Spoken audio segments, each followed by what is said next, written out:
Hoje vamos falar sobre a síndrome de burnout. Você sabe o que é isso? É a doença do mundo moderno, é a síndrome do esgotamento profissional. E para falar sobre o assunto, estamos recebendo aqui no estúdio a psicóloga Maria Paula Carvalhais. Bom dia, Maria, tudo bem? Bom dia, tudo, e você? Então tá bom. Maria Paula, queria que você me explicasse primeiro o que é essa síndrome de burnout. É um esgotamento físico, emocional, muito relacionado ao trabalho. A pressão que você sofre pelo trabalho. Então, a pessoa vai se sentindo assim, estafada, invade a vida pessoal, ela fica sem vontade, começa a faltar no trabalho, a chegar tarde, a ter vontade de chorar. Ou seja, a vida profissional pressiona, a pessoa entra num estado de estresse e deprime. É a chama que se apaga. Entendi. A vida fica pálida, sem contorno, sem colorido. E algumas profissões são mais propícias para isso, não? Ah, a sua, inclusive. Pois é. Porque Jornalista é uma tensão diária, Isso. né? Trabalhar em tempo real, movido pela pressão. Num ambiente onde as pessoas, às vezes, perdem a cabeça ou o humor e pressionam os outros, a questão do bullying ou do assédio moral. Profissões que lidam com trânsito, com tempo, com estresse de salvar as pessoas. Então, ambientes ligados à segurança, saúde, educação. Todos os ambientes onde você pode ser pressionada pelas condições de trabalho, pelo próprio serviço que você faz, se você à volta não tem uma condição saudável, você pode cair na síndrome de burnout. E a mulher que tem uma dupla jornada, por exemplo, que além desse trabalho estressante, ainda chega em casa, tem um filho pequeno, tem marido, é dona de casa também. É a mulher principalmente, porque entra, mulheres são as que mais desenvolvem são, o burnout, não? São. Mulheres mais desenvolvem, têm mais propensão à depressão, inclusive a síndrome de burnout. Então, o próprio tempo, porque o tempo também é um fator de estresse, o próprio tempo, o horário de pegar o filho, a empregada que vai embora, e aquela você tem que briga chegar contra em o casa. relógio, né, Exatamente. o tempo todo. E chegar em casa, dar atenção a todos e fazer uma série de coisas, se o relacionamento da casa e as pessoas não são muito bem-humoradas, elas começam a ter um relacionamento mais desgastante e a vida complica. E o ambiente no trabalho, isso ajuda muito? Muito. Você tem um escape, você tem um tempo de descanso? Muito. Primeiro, ter um ambiente de trabalho saudável, com pessoas educadas no bom sentido e com pessoas que mediem a pressão. Lógico que o próprio trabalho te pressiona, mas não precisamos exagerar. E assim, como eu brinco sempre, a gente não salva, tá? Não tira ninguém da forca. Então, você faz também na sua própria medida. E aí, se o ambiente é menos tenso e mais bem-humorado, e você tem pausas em que as pessoas se relacionam, o relacionamento humano é um excelente antídoto contra a síndrome de burnout. Porque a qualidade dele, se é boa, se os vínculos são bons, você relaxa, dá uma risada, consegue responder para a pessoa alguma coisa que você não gosta, falar. Então, tudo isso melhora muito. Então, o ambiente de trabalho e a forma como as chefias ou os diretores, os gerentes se comportam tem uma enorme importância. Um peso enorme, né? Peso enorme. A gente fez uma matéria, até a gente vai mostrar agora, a nossa equipe visitou uma empresa de marketing que faz de tudo para que o funcionário se sinta bem. É exatamente isso que você está falando. Vamos dar uma olhadinha. Trabalhar com comunicação é realmente estressante. Lidar com prazos, clientes, muitas horas ao computador, ter uma mente criativa. Pensando em tornar esse ambiente mais agradável para os funcionários, esta agência que desenvolve conteúdos inovou. Criou uma área de lazer e descanso dentro do escritório. Aqui dá para jogar sinuca, há também uma biblioteca à disposição e um espaço reservado para aqueles mais, digamos, preguiçosos. Aqui os funcionários podem sim ler um livro, podem jogar uma partida, há liberdade para isso, mas há também comprometimento. Quem pensa que em trabalhar em um ambiente como esse é sossegado se engana. Aqui existem regras. Separar 3, 4 horas da tarde e jogar sinuca, não é o ideal, né? Não é o previsto, porque a gente tem uma série de prazos a cumprir, uma série de compromissos a seguir, os clientes estão esperando suas entregas. Mas é tudo muito leve, é tudo realmente muito tranquilo o dia a dia, né? Na verdade, assim, relax entre aspas, né? Porque a gente também trabalha muito duro. E assim, quando dá um tempo, na real, a gente consegue parar para dar uma descontraída. Na verdade, eu gosto de vir aqui mais para sentar, ler um livro, né? Ou jogar uma sinuca, ou até mesmo tocar violão lá no refeitório. E em tempos de Olimpíadas, uma mesa de ping-pong na cozinha faz a alegria da galera. Você poder, ter um momento de lazer entre um espaço e outro acaba revigorando para você voltar a trabalhar um pouco mais leve. Você senta ali na cadeira, às vezes você pode até tirar o chinelo e estralar um pouco os dedos e trabalhar, porque o tênis fica apertando, né, o pé, aí você fica sentindo apertado e tal. Com o chinelo tá suave. Para a Alexandra, que está na empresa há 11 anos, uma frase muito falada no meio empresarial se aplica na prática. Funcionário feliz rende mais. Acho que a empresa colabora muito para que isso aconteça, mas cada um por si só tem que buscar a sua felicidade, tem que buscar a sua paz, a sua felicidade, né? A sua realização pessoal, profissional, financeira. A gente vê aí que sem deixar o trabalho de lado, né? Você viu que elas falam que trabalham duro também, mas tem a parte do lazer, né, dentro da empresa. É uma jogada muito inteligente porque o síndrome de burnout, a depressão, o estresse diminuem a criatividade, eles trabalham com criação. Exatamente. Então, isto possibilita com que a pessoa incremente o seu lado mais criativo. É uma jogada muito inteligente. E é trabalho, do mesmo jeito. Sim, do mesmo jeito. Trabalham do mesmo jeito num ambiente, de repente, um pouco melhor, né? E tem alguma coisa que a pessoa possa fazer em paralelo, uma atividade esportiva ou algum hobby que tenha, isso ajuda também a se desligar um pouco do trabalho? Isso ajuda muito, porque primeiro a pessoa tem sintomas físicos também, dores de cabeça, sintomas gastrointestinais, tensões no corpo. Então, se ela puder praticar atividade física, e hoje se vive muito, certamente é fundamental, porque há uma produção dos hormônios naturais da felicidade, da alegria, que a atividade física traz, além também de um ambiente de relacionamento. E eu acho que a pessoa saber trabalhar com relaxamento, meditação e respiração são técnicas hoje, principalmente em jornadas de trabalho muito longas, que a pessoa pode usar para limpar a mente e para conseguir se livrar e pôr as preocupações no devido, e falo no devido departamento, né?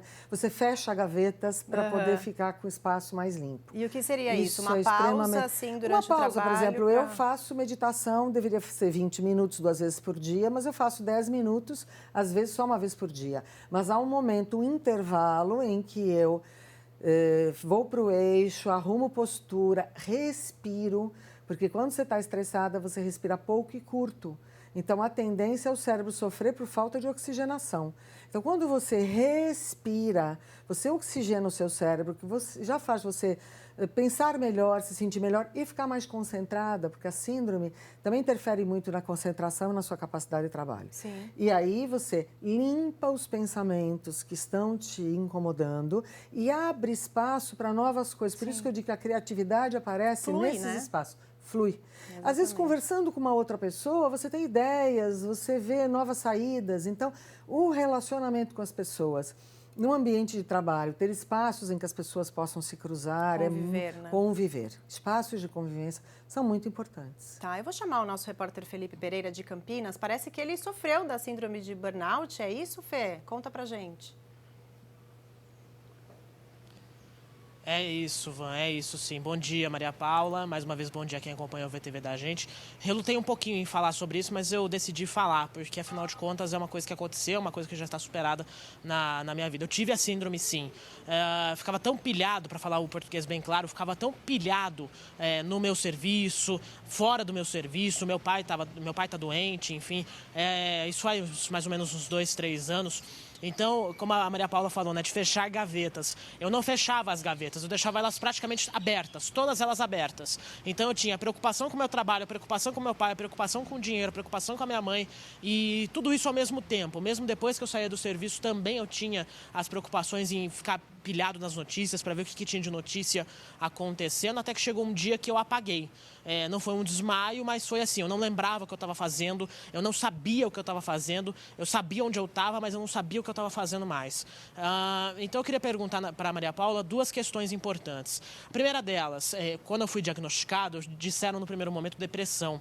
Eu queria saber qual que é a diferença entre a síndrome e a depressão, como perceber essa diferença e se por acaso a síndrome não for tratada, a que ponto ela pode chegar? Eu apaguei, tive ali um esquecimento momentâneo, mas pode acontecer uma coisa mais grave com a pessoa? Olha, pode. Primeiro, essa diferença é fundamental, porque a depressão, ela pode vir por qualquer problema, por qualquer coisa que aconteça, até por uma questão hormonal. A síndrome de burnout está ligada à pressão no trabalho e à preocupação que invade a vida pessoal. Então, como eu tinha acabado de dizer, a gente não salva. As coisas que acontecem à nossa volta são coisas com as quais a gente tem que conviver.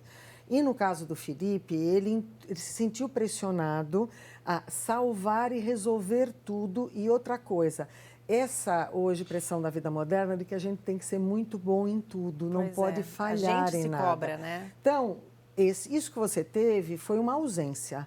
Onde tem muita coisa para sair no computador, ele dá pau. Então, foi o que aconteceu com você, e a nossa mente aqui nos guia. Quer dizer, ela bloqueou, era pressão demais, você despeja torrentes de adrenalina e cortisol, e isso faz com que a pessoa consuma açúcar, inclusive, e tenha sensações de desmaio, de entorpecimento físicas que são reais.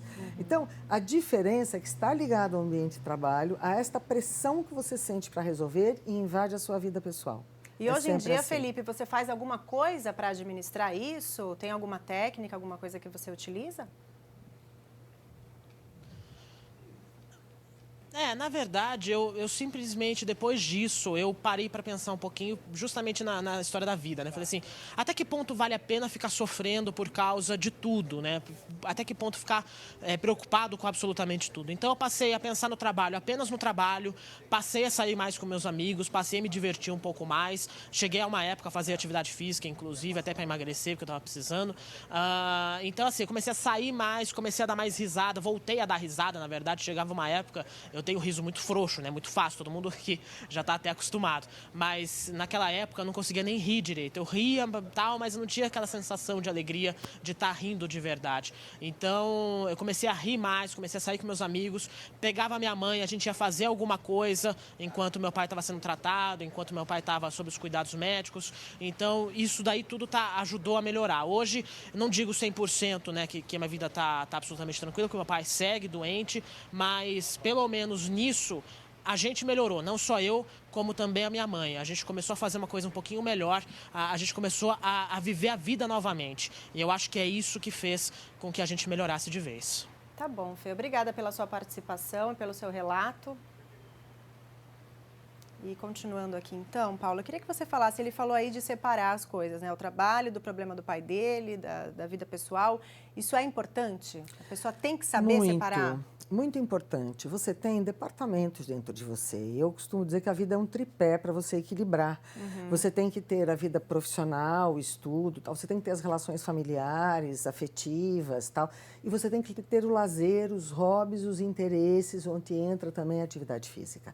Isto faz com que a sua mente passeie e nesses momentos em que ela passeia, ela possa ter uma blindagem contra pensamentos intrusivos, lembranças intrusivas, preocupações intrusivas que você não vai poder resolver.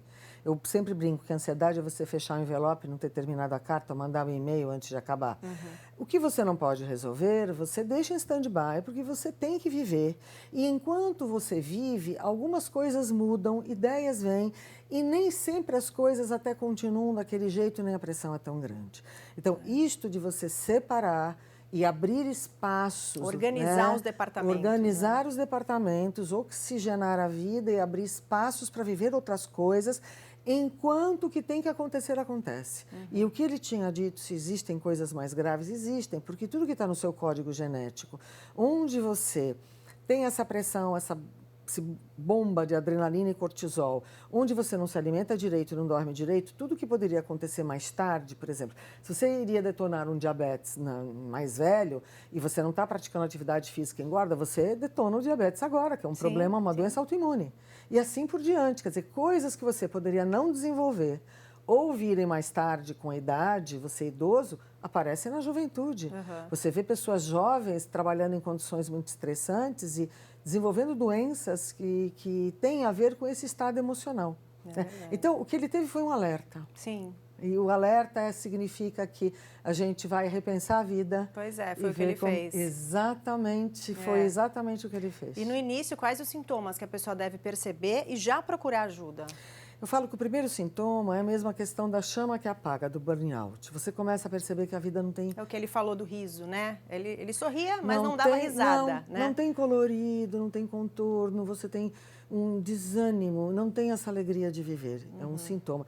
Depois, esses pensamentos intrusivos do trabalho, da vida, essa pressão para você salvar, resolver, esse pessimismo, o catastrofismo, a impressão que alguma desgraça iminente vai acontecer e a doença, porque quando as relações são abusivas também no trabalho, quando você soma casos de assédio moral, de bullying, ambientes que pressionam demais, você também começa a ter sintomas físicos e graves. Então, tudo isto junto é um alerta. Você não está bem, perdeu a alegria de viver, não é natural. Olha como uma criança desperta. Você já viu como uma criança desperta para a vida? Sempre sorrindo, né? Sempre. Ela se mexe, se agita, brinca com você. Começa o dia do nada. É assim que nós temos que começar o nosso dia. Se não está assim, o que está acontecendo comigo? Deixa eu parar e pensar. Procura algo ajuda, que eu né? vou ter que mudar. Não é como natural. que é o tratamento, Paula? Ele com pode remédios, ele pode envolver medicação e terapia. Sempre envolve exercícios físicos e isso de vitalizar os interesses, os hobbies e o lazer. Lazer é extremamente importante. Né? Então, em vez de você ficar jogado, simplesmente sem vontade de fazer nada apagado, vê alguma coisa que você gosta de fazer. Pode ser uma caminhada, que também está fazendo exercício físico, pode ser ligar para um amigo e sair com ele. Não precisa ser nada importante, pode ser ler uma revista que você goste, olhar algo fora da rotina. E mais, desliga um pouco da questão da comunicação. É isso que eu ia falar agora. Isso atrapalha muito, né? Às vezes você sai do trabalho, acabou a sua jornada, mas você está ali ainda respondendo um e-mail, então, você leva, um grupo de WhatsApp você do trabalho. gasta meia uma hora por dia só com isso e nem sempre são coisas importantes. Então, por que você tem que ver todos os grupos todos os dias? Por que você tem que olhar tudo todas as horas? Tem um momento do seu dia que você vai fazer, mas mesmo para olhar as mensagens, vê quais são as importantes, tria. Prioriza o que é importante na sua vida. E, de repente, destina um momento do dia para isso. O tempo que você está olhando tudo isso sem necessidade, você podia estar fazendo 45 minutos de exercício físico e ainda olhar as mensagens importantes e responder. É verdade.